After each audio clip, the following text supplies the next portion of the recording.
अस्सलाम वालेकुम। मेरा नाम है मरियम और आप देख रहे हैं मेरा YouTube channel connection between Islam and health. तो जैसे कि पहली दो वीडियोस में मैंने इस बारे में रोशनी डालने की कोशिश की कि हमारे जो हेल्थ इश्यूज़ हैं वो किस तरीके से पैदा होते हैं और क्या उनकी वजूहात होती हैं। उसके बाद उसके साथ साथ हम पे क्या उसकी जो है वो असरात पैदा हो जाते हैं और इस हमें क्यों ज़रूरी है इस चीज़ को समझना कि हमारी हेल्थ जो है वो अच्छी रहे इस्लामी नुक्ता नज़र से।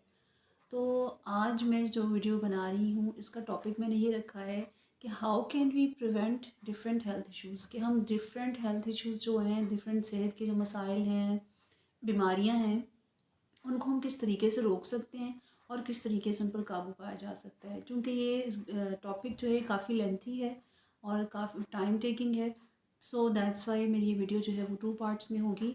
और फर्स्ट पार्ट में मैं कोशिश करूँगी कि मैं आपको इस बारे में अच्छे तरीके से समझा सकूँ, इस चीज़ को मैं बता सकूँ कि हमें अपनी सेहत के हवाले से इस्लामी तालीमात जो हैं वो हमारे लिए क्या हैं और हमें उन पर अमल जो है वो कैसे करना है। फ़र्स्ट ऑफ़ ऑल मैं रेफ़रेंस से बात करूँगी, कुरान पाक के रेफ़रेंस से पहले हम बात करेंगे, उसके बाद हदीस भी मैं इसके मुताबिक आपके सामने जो है वो पेश करूँगी। कि कुरान पाक में अल्लाह ताला सूरह अल आराफ में अल्लाह ताला फरमाता है इन द मिडल ऑफ आया कि कुलू वशरबू वला तुसरिफ़ू इन्नहु ला युहिब्बुल मुसरिफ़ीन, कि अल्लाह ताला फरमाता है खाओ पियो और असराफ़ ना करो, यानी हद से ज़्यादा जो है वो तजावुज़ ना करो, बेशक अल्लाह हद से तजावुज़ करने वालों को पसंद नहीं करता। तो अब कई कई जगह पे इसका मुसरिफ़ीन का जो मायने किया गया है, कई जगहों पे इसका हद से तजावुज़ करना, कई जगह पे फ़ज़ूल ख़र्ची करना, डिफ़रेंट जो है वो इसके मीनिंग जो है वो आते हैं सामने। तो अल्लाह ताला हमें कुरान पाक में इरशाद फरमा रहा है कि तुम खाओ पियो लेकिन हद से ना बढ़ो, और बेशक अल्लाह पसंद भी नहीं करता हद से बढ़ने वालों को। अब ये खाने पीने में हद से बढ़ना क्या है कि हम अल्लाह ताला ने हमारी जो बॉडी बनाई है, अल्लाह ताला ने उसमें हमारा बॉडी का जो सिस्टम है वो इस टाइप का नहीं है कि वो एक ही टाइम में बहुत ज़्यादा जो है वो फूड की कंज्यूमिंग जो है वो बर्दाश्त कर सके।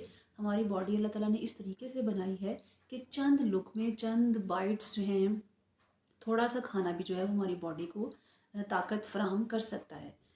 ठीक है। इसी तरह एक हदीस है, जामे तिरमिज़ी की हदीस है कि आप सल्लल्लाहु अलैहि वसल्लम का इरशाद है, आपके मुतालिक एक वाक़या जो है वो बयान किया जाता है। हज़रत अबू हुरैरा रज़ियल्लाहु तआला अन्हु से मरवी है, फरमाते हैं कि एक दफ़ा नबी करीम सल्लल्लाहु अलैहि वसल्लम के पास एक काफ़िर जो है वो मेहमान ठहरा।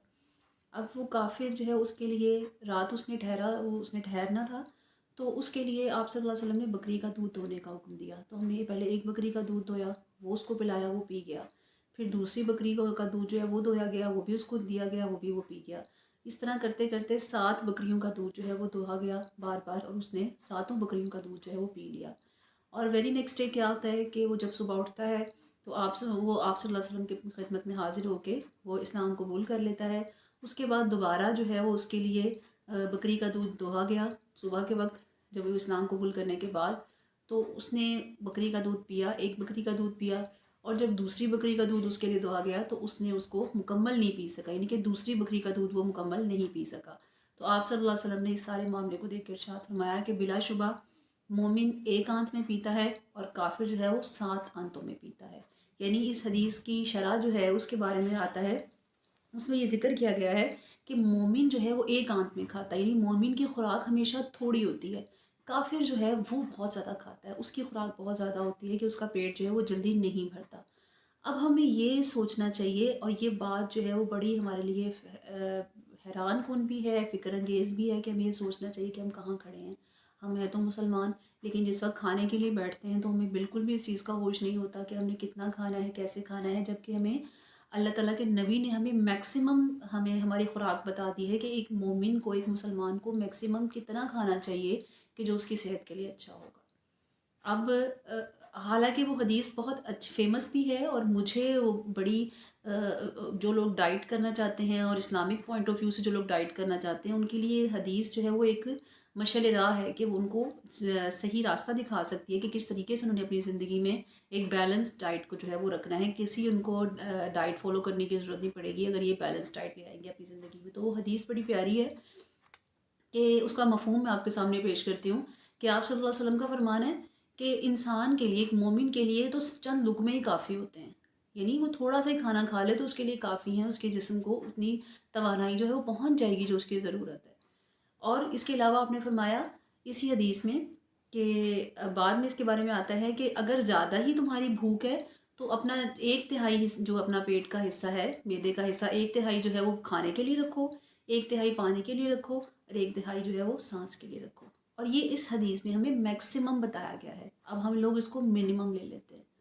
ٹھیک ہے، مطلب اللہ تعالیٰ کے نبی نے ہمیں بتایا کہ اگر تمہاری زیادہ ہی بھوک ہے، تمہیں زیادہ ہی لگ رہا ہے کہ چند لقموں سے تمہارا پیٹ نہیں بھرنے والا، تو چلو تمہارے لیے اتنی رعایت ہے کہ تم یہ آدھا اپنا جو ہے اپنے پیٹ کا ایک حصہ جو ہے وہ اس کے 3 حصے سمجھ لو، ایک حصہ کھانے کے لیے، ایک حصہ پانی کے لیے، اور ایک حصہ جو ہے وہ سانس لینے کے لیے. تو ہمیں اب اپنے بارے میں سوچنا چاہیے کہ ہم کیا کرتے ہیں، ہمارا کھانے کا طریقہ کیسا ہے، کیا ہم ایک بیلنس ڈائٹ لے رہے ہیں. اول تو ہم وہ چیزیں کھاتے ہیں جو ہمیں نہیں کھانی چاہیے. اب دیکھیں نا، اللہ تعالیٰ نے ہمارے لیے جو خوراک بنائی ہے، جتنی غذائیں اللہ تعالیٰ نے بنائی ہیں، وہ اللہ تعالیٰ نے انسان کی طاقت کے لیے بنائی ہے. جو ہم کھاتے ہیں وہ اللہ تعالیٰ نے سب کچھ ہماری طاقت کے لیے بنایا ہے. لیکن ایسا کیسے ہو سکتا ہے کہ ایک چیز کو اللہ تعالیٰ نے ہماری طاقت کے لیے بنایا اور وہ ہمارے اس کے برعکس وہ ہماری بیماریوں کا باعث بن رہی ہے.